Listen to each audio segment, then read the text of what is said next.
வணக்கம் ஃப்ரெண்ட்ஸ், நம்ம சேனல் இன்றைக்கி நம்ம பார்க்க போகிறது 6ஆம் வகுப்பு முதல் 12ஆம் வகுப்பு வரையிலான தமிழ் இலக்கணம் பார்ட் 2 வீடியோ பார்க்க போகிறோம். பார்ட் 1 வீடியோ ஆல்ரெடி நம்ம சேனலில் அப்லோட் பண்ணியிருக்கோம், பார்க்காதவங்க பார்த்துக்கோங்க. அதே மாதிரி நம்ம சேனலில் டெட்டு, டிஎன்பிஎஸ்சி, டிஎன்எஸ்யூஆர்பி இந்த மாதிரி கவர்மெண்ட் எக்ஸாம்ஸ்க்கு தேவையான மெட்டீரியல்ஸ் பிடிஎஃபாக அவைலபிளாக இருக்குது. 450 rupees தான். 9344728476 9344728476 அப்படின்ற நம்பருக்கு வாட்ஸ்அப் பண்ணி நீங்கள் உங்களுக்கு தேவையான மெட்டீரியல்ஸை பிடிஎஃபாக வாங்கிக்கலாம். வாங்க நம்ம கொஷின்ஸ் பார்க்கலாம். பார்ட் 1 வீடியோட கண்டினியூஷனாக நம்ம இப்போ பார்க்க போகிறது வினா எழுத்துக்கள் பற்றினது குறிப்புகள். வினா எழுத்துக்கள் அப்படிங்கும்போது சொல்லின் முதலில் வரும், சொல்லின் இறுதியில் வரும், சொல்லின் முதலிலும் இறுதியிலும் வரக்கூடிய வினா எழுத்துக்களும் இருக்குது. சொல்லின் முதலில் வரும் வினா எழுத்து அப்படின்னு பார்த்தோன்னா ஏ, யா. ஓகேங்களா? ஏக்கு எக்ஸாம்பிள் போட்டிருக்காங்க, எங்கு, என்ன. அதே யானா யாருக்கு, யார். ஏவும் யாவும் சொல்லில் முதலில் வரும் வினா எழுத்துக்கள். அதுவே சொல்லின் இறுதியில் வரும் வினா எழுத்துக்கள் அப்படின்னு பார்த்தோன்னா ஆ, ஓ. ஆ அப்படின்ற சவுண்டில் முடிகிற ஒரு வினா எழுத்து, அதே மாதிரி ஓ அப்படின்ற சவுண்டில் முடிகிற வினா எழுத்து. அவனோ, அவனா.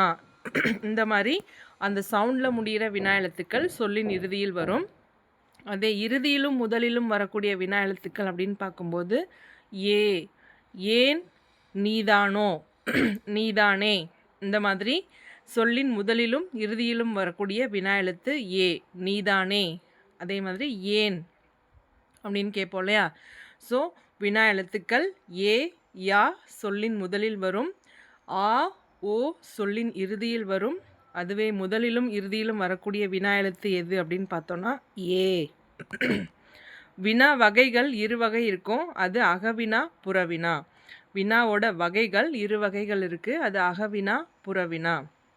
அகவினா அப்படின்னு பார்த்தோன்னா வினா எழுத்தை நீக்கினால் பொருள் தராது.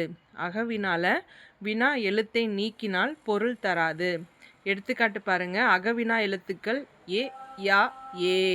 இப்போ இங்கே எது, யார், ஏன் அப்படின்ற எடுத்துக்காட்டு கொடுத்துருக்காங்க. அந்த எழுத்துக்களை நம்ம நீக்கினோம் அப்படின்னு சொன்னால் பொருள் தராது. எதில் ஏ எடுத்தால் பொருள் தராது, யாரில் யா எடுத்துனா பொருள் வராது, அதே மாதிரி ஏனில் ஏ எடுத்துட்டா பொருள் வராது. இது அகவினா. ஓகேங்களா? அகவினால வினா எழுத்தை நாம் நீக்கிட்டோம் அப்படின்னு சொன்னால் பொருள் கிடைக்காது. அதுவே புறவினால வினா எழுத்தை நீக்கினால் பொருள் தரும். புறவினா எழுத்துக்கள் என்னென்ன? நெடில் ஆ, ஓ, ஏ. ஓகேங்களா?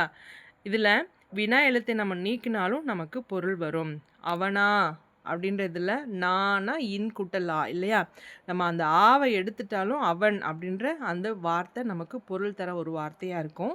அதே மாதிரி வருவானோ அப்படின்னா இன் குட்டல் ஓ, ஓவை நம்ம நீக்கிட்டோம் அப்படின்னா வருவான், வருவன். அந்த மாதிரி நமக்கு ஒரு வார்த்தை கிடைக்கும், ஒரு சொல் கிடைக்கும், அது பொருள் தரக்கூடிய செல்லாக இருக்கும். அதே மாதிரி நீதானே, ஏ இன் குட்டல் ஏ. ஸோ ஏவை நீக்கினாலும் நீதான் அப்படின்ற ஒரு சொல் நமக்கு கிடைக்கும். ஸோ புறவினால் வினா எழுத்தை நீக்கினால் பொருள் தரும். ஓகேங்களா? அடுத்தது எழுத்துக்களோட வகைகள் பார்க்குறோம். எழுத்துக்கள் சுட்டு எழுத்துக்கள், வினா எழுத்துக்கள் அப்படின்னு சொல்லி பிரிக்கிறோம். சுட்டு எழுத்துக்கள் எது? அ, இ, உ. அது, இது, உ.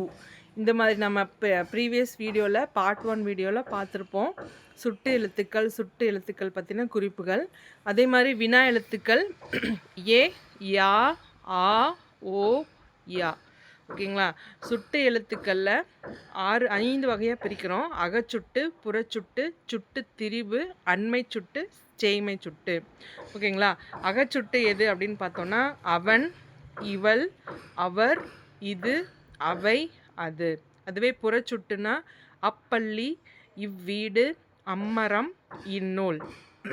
சுட்டு திரிபு அப்படின்னா அந்த, இந்த, அதாவது அந்த வீடு, இந்த நூல். சுட்டு திரிவு அப்படின்றது அவ்வீடு அப்படின்றது அந்த வீடுன்னு தெரிஞ்சிருக்கும். அதே மாதிரி இந்த நூல் அப்படின்றது இந்நூலாக இருந்திருக்கும். சரிங்களா? அடுத்து அண்மை சுட்டு, செய்மை சுட்டில் அண்மை சுட்டுனா பக்கத்தில் இருக்கிறத நம்ம சொல்கிறது.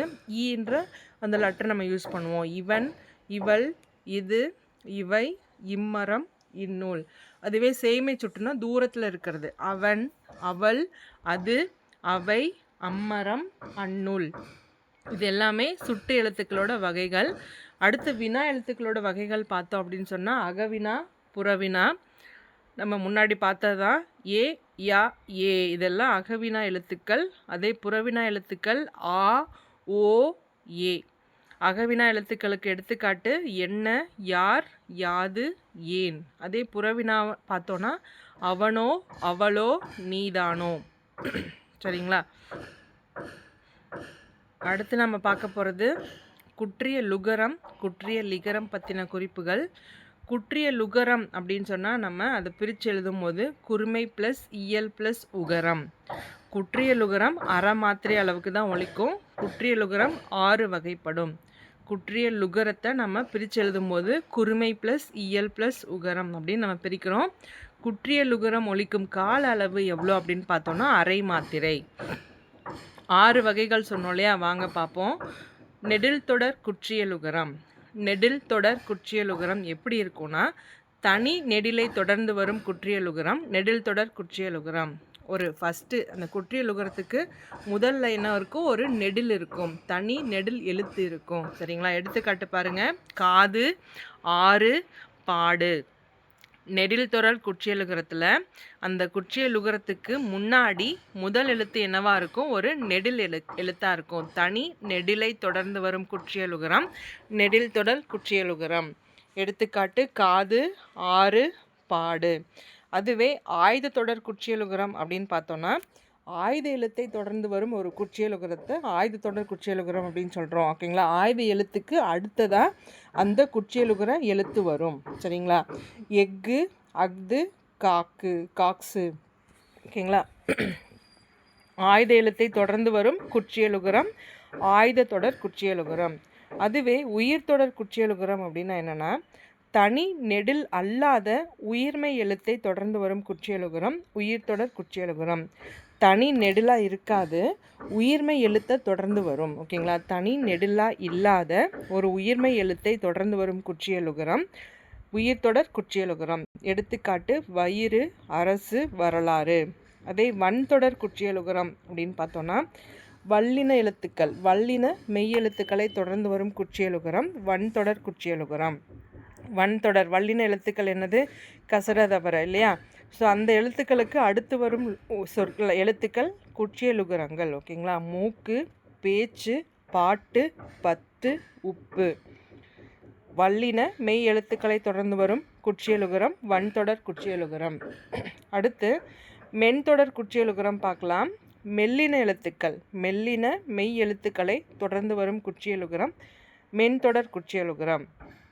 மென்தொடர் குற்றியலுகரம்னா மெல்லின மெய் எழுத்துக்களை தொடர்ந்து வரும் குற்றியலுகரம் மென்தொடர் குற்றியலுகரம். எடுத்துக்காட்டு நெஞ்சு, பண்பு, கன்று, பந்து. அடுத்தது இடைத்தொடர் குற்றியலுகரம்.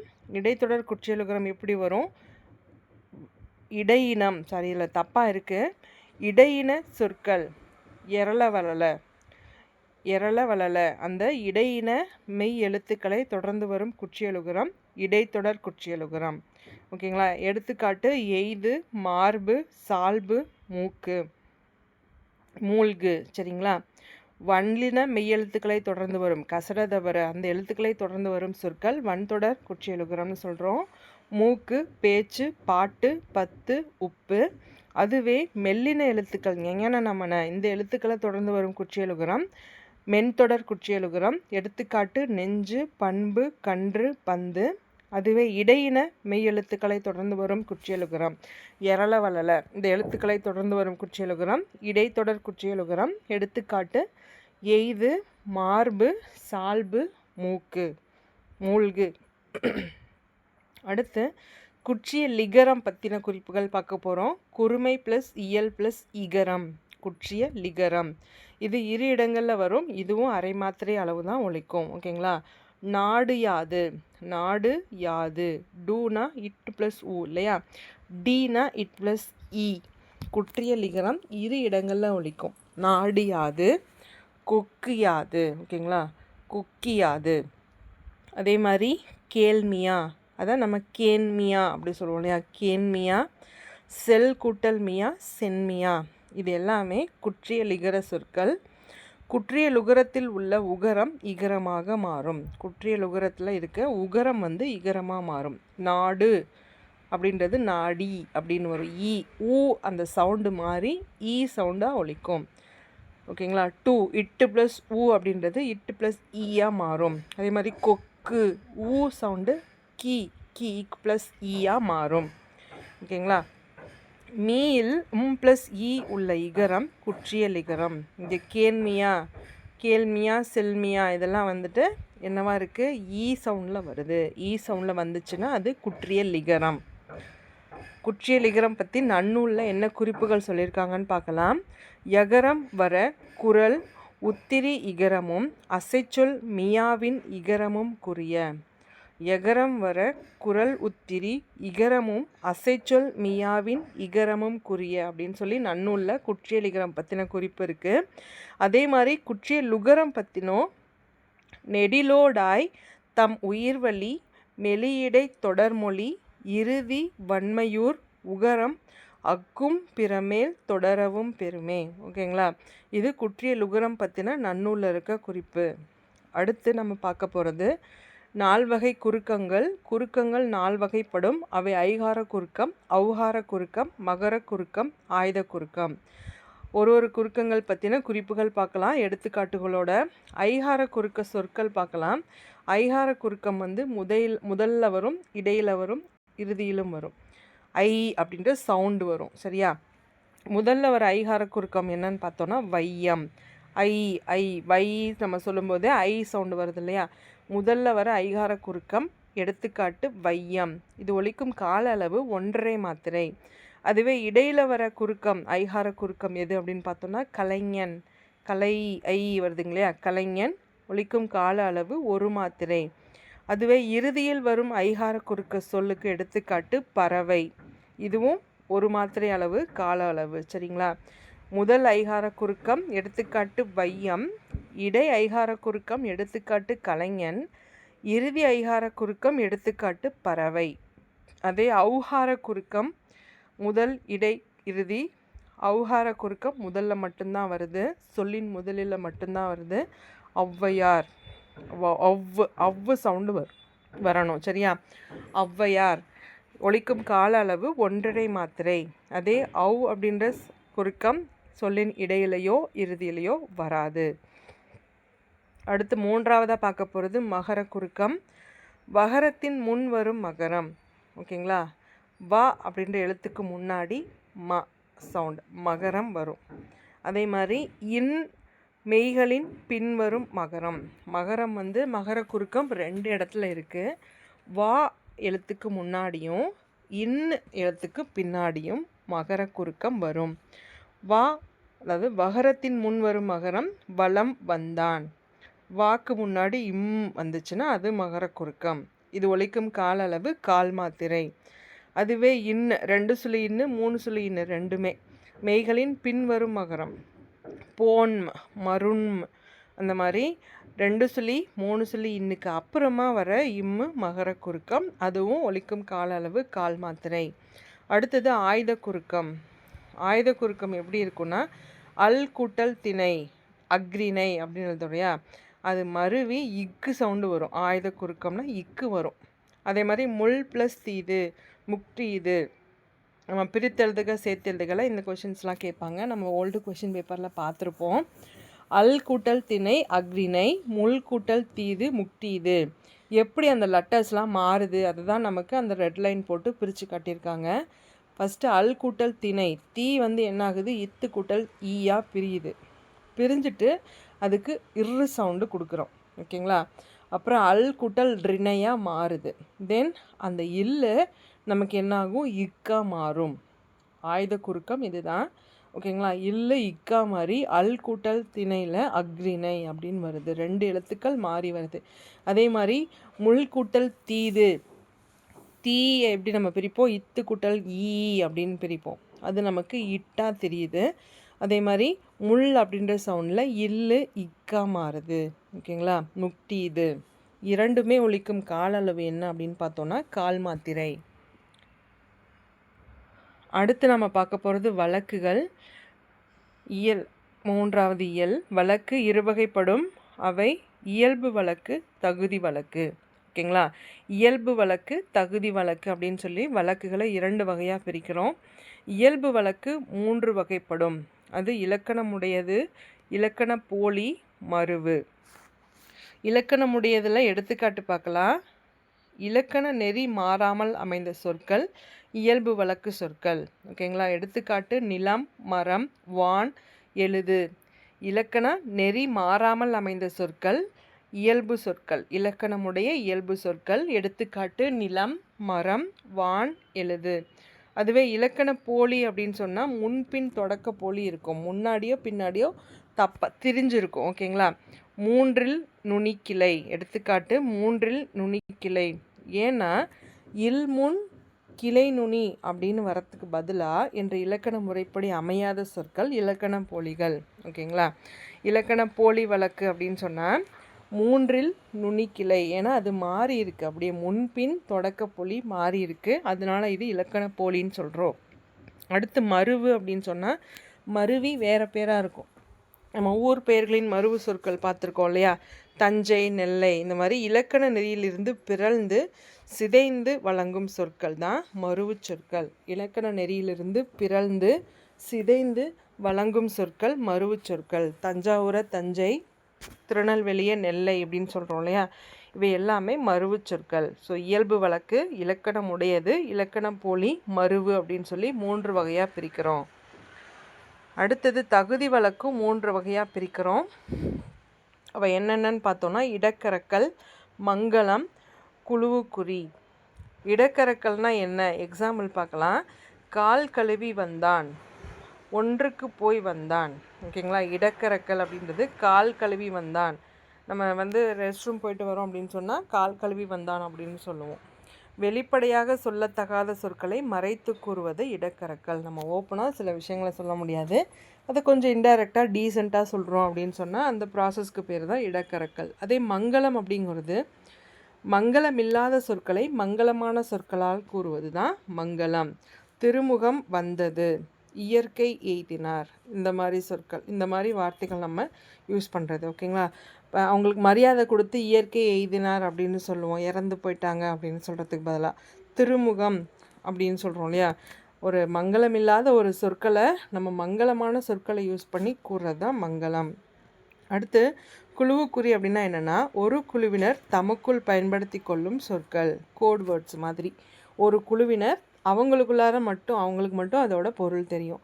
பொன்னை பறி, ஆடையை காரை, இந்த மாதிரி ஒரு கோட் வேர்ட் மாதிரி யூஸ் பண்ணுறது குழுவுக்குறி. இடக்கரக்கல் அப்படின்றது வெளிப்படையாக சொல்ல முடியாத சொற்களை கொஞ்சம் டீசெண்டாக சொல்கிறது இடக்கரக்கல். மங்களம் அப்படின்றது மங்களமில்லாத சொற்களை மங்களமாக நம்ம சொல்கிறது, மங்களமான சொற்களை யூஸ் பண்ணி சொல்கிறது மங்களம். அதே குழுவுக்குறி அப்படின்றது ஒரு குறி, அதாவது கோட்வேர்டு வச்சு நம்ம யூஸ் பண்ணி சொல்கிறது குழுவுக்குறி. அடுத்து போலிகள் 3 வகைப்படும். அவை முதற்போலி, இடைப்போலி, கடைப்போலி. எக்ஸாம்பிள்ஸ் கொடுத்துருப்பாங்க பாருங்கள். முதற்போலினா என்னென்னா முதல் எழுத்து மாறினாலும் பொருள் தரும். முதற்போலியில் முதல் எழுத்து மாறினாலும் பொருள் தரும். பசல், பைசல், மஞ்சு, மைஞ்சு, மயல், மையல். ஓகேங்களா? ஃபஸ்ட்டில் இருக்கிறது எல்லாமே ஒரு பேச்சு வழக்காக இருக்குது, இது அதாவது எழுத்து வழக்காக இருக்குது. பைசல், மைஞ்சு, மையல் இது எல்லாமே என்னவா இருக்குது? எழுத்து வழக்காக இருக்குது. இடைப்போலியில் இடையில் உள்ள எழுத்து மாறினாலும் பொருள் தரும். அமைந்து, அமைஞ்சு, அமைஞ்சு, இளஞ்சி, இளைஞ்சி, அரையர், அரையர். ஓகேங்களா? இடைப்போலி அப்படிங்கும்போது இடையில் உள்ள எழுத்து மாறினாலும் பொருள் தரும். அதே கடைப்போலியில் இறுதியில் உள்ள எழுத்து மாறினாலும் பொருள் தரும். எடுத்துக்காட்டு அகம், அகன், நிலம், நிலன், முகம், முகன். ஓகேங்களா? அடுத்து முற்றுப்போலி என்னன்னு பார்த்தோன்னா 5 அப்படின்றது 5 அப்படின்ருக்கு. எழுத்துக்கள் அனைத்தும் வேறுபட்டாலும் பொருள் தரும். நம்ம 5 அப்படின்றத 5 5 5ன்னு யூஸ் பண்ணுறோம், ஆனால் பொருள் நமக்கு புரியும். ஸோ அது முற்றுப்போலி. அடுத்து இயல்கள், இலக்கிய வகை சொற்கள், அதோட வகைகள் பற்றி பார்க்கலாம். சொல் அப்படின்னா என்னென்னா ஓர் எழுத்து தனித்தும் பல எழுத்துக்கள் தொடர்ந்தும் பொருள் தருவது சொல். ஒரு எழுத்து தனித்தோ, இப்போ தீ, வா, இந்த மாதிரி ஒரு எழுத்து தனித்து பொருள் தரும், இல்லைன்னா பல எழுத்துக்கள் தொடர்ந்தும் பொருள் தரும். அதோட பேர் தான் நம்ம சொல் அப்படின்னு சொல்கிறோம் இல்லையா. வேறு பெயர்கள், சொல்லினோட வேறு பெயர்கள் என்ன அப்படின்னு பார்த்தோன்னா சொல், மொழி, பதம், கிளவி, வார்த்தை. சொல்லுக்கு இணையான வேறு பெயர்கள் சொல், மொழி, பதம், கிளவி, வார்த்தை. அதே மாதிரி சொல் அப்படின்னா இலக்கண வகை சொற்கள் இருக்குது, இலக்கிய வகை சொற்கள் இருக்குது. இலக்கண வகை சொற்களோட வகைகள் பார்த்தோன்னா பெயர்ச்சொல், வினைச்சொல், இடைச்சொல், உரிச்சொல். அதுவே இலக்கிய வகை சொற்கள் அப்படிங்கும்போது இயற்சொல், திரிச்சொல், திசைச்சொல், வடச்சொல். இயற்சொல்னா என்ன அப்படின்னு பார்த்தோன்னா படிக்காதவர், படித்தவர் அனைவருக்கும் எளிதில் பொருள் விளங்கும் சொல் தான் இயற்சொல். இயல்பாக இருக்கும், அவ்வளோதான். படிக்காதவங்க, படித்தவங்க எல்லாத்துக்குமே அதோட பொருள் புரியும். எடுத்துக்காட்டு மண், பொன் அப்படின்றது பெயர் இயற்சொல். நடந்தான், வந்தாள் இதெல்லாம் ஒரு வினை இல்லையா, ஒரு வினை இடைச்சொல் இயற்சொல். அதே அவனை, அவரால் அப்படின்றது இடை இயற்சொல். மாமரம் அப்படின்றது உரி இயற்சொல். ஓகேங்களா. இயற்சொல் அப்படின்றது எல்லாருக்கும் எளிமையாக பொருள் புரியும். அதில் 4 எடுத்துக்காட்டுகள் கொடுத்துருக்காங்க. பெயர் இயற்சொல், வினை இயற்சொல், இடை இயற்சொல், உரி இயற்சொல். அடுத்து திரிசொல். திரிசொல் அப்படின்றது கற்றோருக்கு மட்டும் விளங்கும் சொற்கள். எடுத்துக்காட்டு பாருங்க, வங்கூல் அப்படின்னா காற்று. அது தெரிஞ்சவங்களுக்கு தான் தெரியும், எல்லாருக்குமே அதோட பொருள் புரியாது. காற்றுனா எல்லாத்துக்கும் புரியும், வங்கூல்னா புரியாது இல்லையா, அவ்வளோதான் திரிசொற்கள். அழுவம் கடல், சாற்றினான் சொன்னான், உருபயன் மிகுந்த பயன். ஓகேங்களா. எடுத்துக்காட்டு கொடுத்துருக்காங்க பாருங்கள். பெயர் திரிசொலுக்கு எடுத்துக்காட்டு அழுவம், வங்கம். வினை திரிசொலுக்கு எடுத்துக்காட்டு இயம்பினான், பயின்றாள். இடை திரிசொல்லுக்கு எடுத்துக்காட்டு அன்ன, மான. அதே உரி திரிசொலுக்கு எடுத்துக்காட்டு கூர், களி. ஓகேங்களா. திரிசொற்கள் 2 வகைப்படும். அவை என்ன அப்படின்னு சொன்னால் ஒரு பொருள் குறித்த பல திரிசொற்கள். ஒரு பொருள் குறித்த பல திரிசொற்கள். ஒரே மீனிங்கில் நிறைய வார்த்தை இருக்கும். அதுவே பல பொருள் குறித்த ஒரு திரிசொல். நிறைய பொருள் உள்ள ஒரு வார்த்தைகளை நம்ம ஒரு சிங்கிள் வார்த்தையால் மென்ஷன் பண்ணலாம் அப்படின்னு சொன்னால் அது பல பொருள் குறித்த ஒரு திரிசொல். எடுத்துக்காட்டு பாருங்கள், புரியும். ஒரு பொருள் குறித்த பல திரிசொல் அப்படின்னு என்னென்னா கப்பல் அப்படின்றத நம்ம என்னென்ன வார்த்தைகளால் சொல்லலாம், வங்கம், அம்பி, நாவாய். இந்த மாதிரி கப்பலுக்கு நிறைய பெயர்கள் இருக்கும், அது பல திரிசொற்கள். அதுவே நிறைய வார்த்தைகளில் ஒரே சிங்கிள் வார்த்தையால் நம்ம மீன் பண்ணிடலாம், அது ஒரு திரிசொல். எடுத்துக்காட்டு பாருங்கள், பூவின் இதழ், உதடு, கண்ணிமை, பனையோடு, நாளிதழ். இது எல்லாத்தையுமே நம்ம இதழ் அப்படின்ற ஒரு சிங்கிள் வார்த்தையில் அடுக்கிடலாம் இல்லையா, அது ஒரு திரிசொல். அடுத்தது திசைச்சொல். பிற மொழிகளிலிருந்து வந்து தமிழில் வழங்கு வரும் சொற்கள் தான் திசைச்சொற்கள். பிற மொழிகளில் இருந்து வந்து தமிழில் வழங்கி வரும் சொற்கள் திசைச்சொற்கள். எடுத்துக்காட்டு பாருங்கள், கேணி, கிணறு, பெற்றம், பசு. இதெல்லாம் திசைச்சொற்கள். வேறு வேறு ஊர்கள்லேருந்து வந்து நம்ம தமிழில் யூஸ் பண்ணிகிட்ருக்க சொற்கள். எடுத்துக்காட்டு பாருங்கள், ஒரு சொற்கள் அது எங்கேருந்து வந்திருக்கு, அதோட பொருள் என்ன அப்படின்னு கொடுத்துருக்காங்க. ஆசாமி அப்படின்ற ஒரு சொல் உருது சொல். அதோட பொருள் ஆள். ஒரு ஆளை நம்ம ஆசாமின்னு சொல்லுவோம் இல்லையா. அதே சாவி அப்படின்ற வார்த்தை எங்கேருந்து வந்திருக்கு, போர்த்துகீசியத்துலேருந்து வந்திருக்கு. சாவினா திறவுகோல், எக்ஸாக்ட் தமிழ் வார்த்தைனா திறவுகோல்.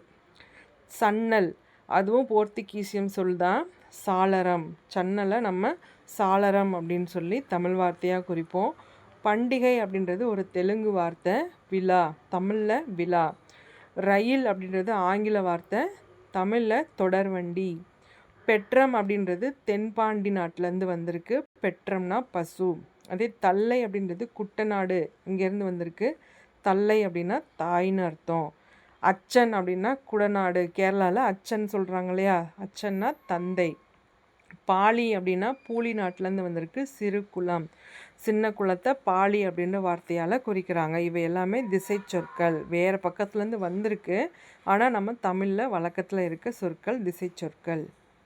அடுத்து 12 நிலங்கள் மற்றும் 18 மொழி நாடுகள் பார்க்க போகிறோம். 12 நிலங்கள் என்னென்ன, அதாவது 12 நாடுகள் என்னென்ன அப்படின்னா தென்பாண்டி நாடு, குட்டநாடு, குடநாடு, கற்காநாடு, வேநாடு, பூலி நாடு, பன்றி நாடு, அருவா நாடு, அருவா வட தலை நாடு, சீத நாடு, மலநாடு, புனல் நாடு. நாடுகள் 12 நாடுகள்: தென்பாண்டி, குட்டநாடு, குடநாடு, கற்கா நாடு, வேநாடு, பூலி நாடு, பன்றி நாடு, அருவா நாடு, அருவா வடதலை நாடு, சீத நாடு, மலநாடு, புனல் நாடு. அதுவே 18 மொழி நாடுகள் என்னென்ன அப்படின்னு பார்த்தோம்னா, மொழியின் வகையில் தமிழ்நாடு, சிங்களம், சேனகம், சாவகம், சீனம், துளு, குடகம், கொங்கணம், கன்னடம், கொல்லம், தெலுங்கம், கலிங்கம், வங்கம், கங்கம், மகதம், காடரம், கௌடம், குசலம். இது 18 மொழி நாடுகள்.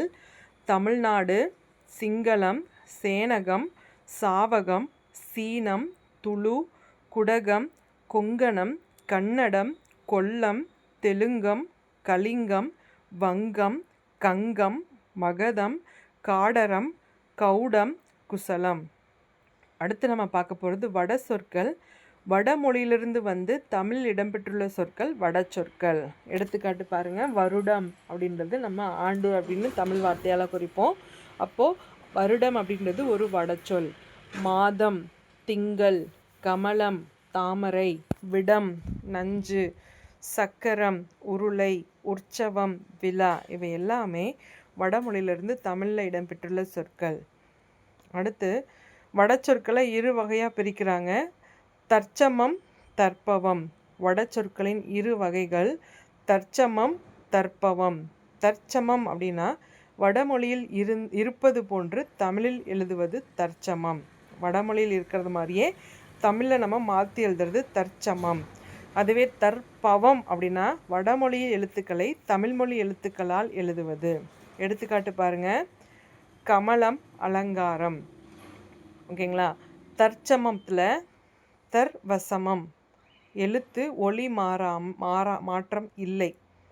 எழுத்தில் ஒளி மாற்றம் கிடையாது. அதே தற்பவமில் லக்ஷ்மி அப்படின்றத நம்ம லக்குமி அப்படின்னு எழுதுகிறோம். விஷம் அப்படின்றத விடம்னு எழுதுகிறோம். தற்பவமில் எழுத்து ஒளி திரிந்து வரும்.